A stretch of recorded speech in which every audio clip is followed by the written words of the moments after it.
चलतु सांग मैंने आम आज बनइबा बनराज चिकेन मसला तापे मु कौन कौन सामग्री नहीं चलतु देखा। प्रथम मु 1 किलो चिकेन मुझे मु लंका गुंड हलदी गुंड जीरा गुंड धनिया गुंड मीट मसला सोरिष तेल पकईकी भलसे घाटी देती 5 ରୁ 10 मिनट घाटी देबा। आम मेरिनेट करके रखीदेबा 1 घंटा। तो मु गैस रे गोटे कड़ई नहीं जाइए कड़ई रे सोरिष तेल नहीं जाइए तेल गरम हो गले मुझे काटिकी रखी आलू को पकईकी भलसे आम नाली होगा पर्यंत भाजीदेबा।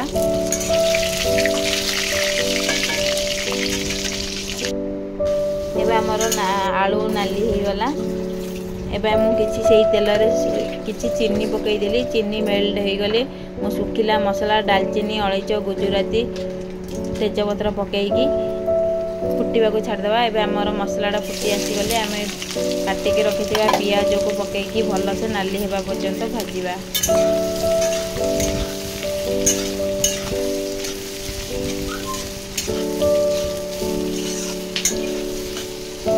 एबे मो पियाज रे 3 ରୁ 4टा लंका पकईदेली। एबे मु रखिथिबा अदा रसुण पेस्ट को पकई देछि एटा मु बाटिकी नहीं जाइछि आपण चाहिले ग्राइंडर मध्ये करि परिबे।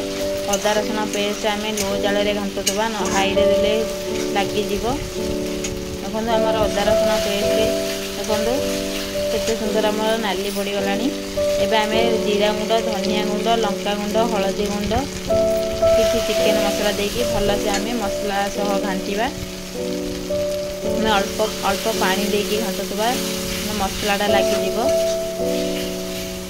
एबे हमर मसलाटा हो गला पर आमे लूण और किछि मीट मसला पकईकी भलसे मसला सह घांटीबा।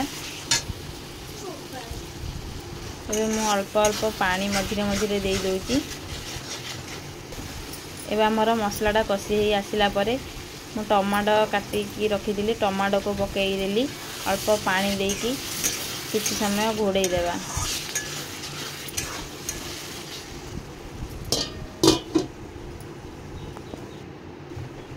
एबे देखिबा हम मसलाटा टमाटो सिझी गलानी देख मसला सह। एबे आमे भलसे घांटीबा।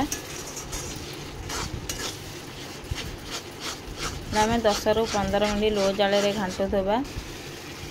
एबे हमर मसलाटा नागी आसी गले आमे जे रखिथिले चिकेन को पकईकी आउ 20 ରୁ 25 मिनट लो जाल रे घांटीबा।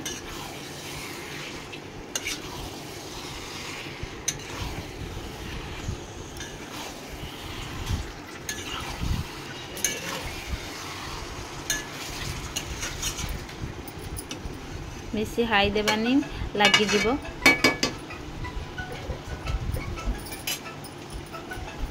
एबे हमें घोड़े देबा किछि समय।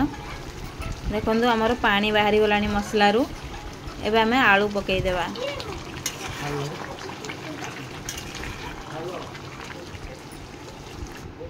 एबे हमें किछि कस्तूरी मेथी पकईकी भलसे घांटीबा मझिरे मझिरे घोड़े घोड़े घांटुथबा।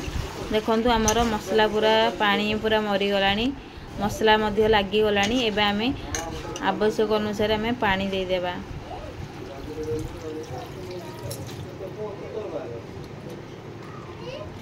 एबे हमें पानी देकी भलसे घांटीकी आउ किछि समय फुटीबा को छाड़ी देबा।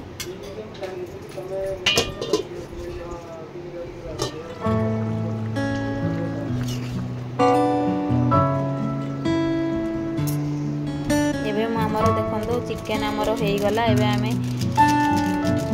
गरम मसला पकईकी गैस को बंद कर देबा। आमर रेडी हो गला चिकेन मसला।